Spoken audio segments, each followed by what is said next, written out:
Hi friends, ఎలా ఉన్నారు? అందరు బాగున్నారా? ఈరోజు మనం గోంగూర పచ్చిశనగపప్పు కూరని సింపుల్గా ఎలా రెడీ చేసుకోవాలో చూద్దాం.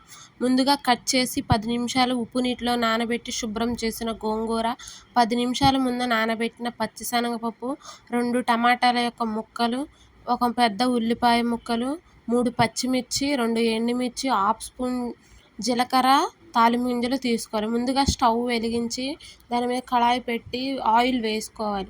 తర్వాత జీలకర్ర, తాలింపు గింజలు, ఎండుమిర్చి వేసి కలుపుకోవాలి.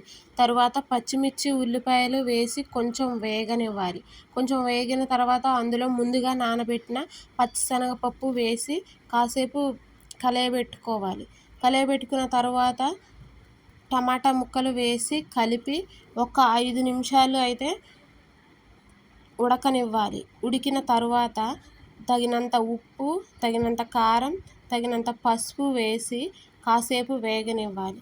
వేగిన తర్వాత గోంగూర ముందుగా కడిగి పెట్టుకున్న గోంగూరను వేసి కలుపుకోవాలి. అలా కాసేపు కలుపుకున్న తర్వాత ఒక 5 నిమిషాల తర్వాత ఆయిల్ పైకి వచ్చే వరకు ఉడకనివ్వాలి.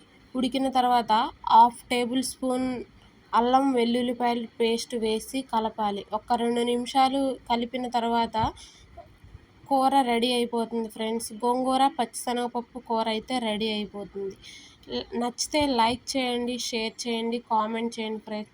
అట్లే గోంగూరతో ఏ రెసిపీ ఇష్టమో కామెంట్ చేయండి.